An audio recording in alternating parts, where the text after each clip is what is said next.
The explosive strike in which 2 Russian self-propelled howitzers were destroyed by Ukrainian territorial defense forces during ongoing counteroffensive in the eastern Kharkiv region was captured on video. The Russian howitzers can initially be seen from afar sitting on an empty stretch of land before they are struck and engulfed in smoke and flames. The TDF, a branch of the armed forces of Ukraine that consists of Ukrainian volunteers, wrote in the Twitter post that one of its aerial reconnaissance teams located the howitzers. Artillery from Ukraine's 92nd Mechanized Brigade, a formation of the Ukrainian ground forces, swiftly took them out, the post said. Ukraine has retaken considerable territory from Russia in recent weeks as it conducts counteroffensives on 2 fronts, eastern Kharkiv and southern Kherson. General Valery Zaluzhny, the commander of Ukraine's military, said Sunday that his forces had regained 3,000 square kilometers of territory from the Russians since the start of September, while Ukrainian troops had pushed to within 50 kilometers, about 30 miles, of the Ukraine-Russia border in Kharkiv. Ukrainian President Volodymyr Zelensky, who visited Kharkiv this week, said in an address Thursday that nearly the entire region had been freed from Russian control. It was an unprecedented movement of our warriors. Ukrainians once again managed to do what many considered impossible, he said. On the first day of active operations alone, our troops advanced 19 kilometers.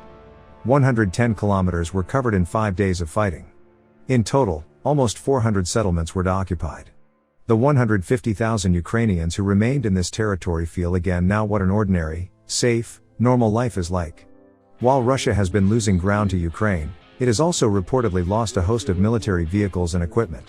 Open-source tracker Oryx, which has been keeping tabs on Russian equipment since the start of the war on February 24, said Ukraine's forces had captured 388 pieces of Russian equipment between September 7 and 11, according to the Ukrainian news outlet TSN. The equipment included 49 tanks, 24 armored personnel carriers and 2 planes. Of the pieces that Russia lost, 200 are in good condition. The Security Service of Ukraine also shared images on Telegram and Twitter Monday showing what it said was arsenals of ammunition left behind by fleeing Russian troops in Kharkiv. And we will definitely use them as intended, against the enemy, the SSU wrote.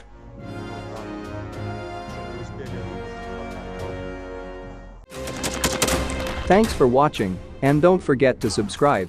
Also, if you want to support Warthog Defense, please become our member and get early access to new videos, exclusive members-only videos, and become administrator in comment section.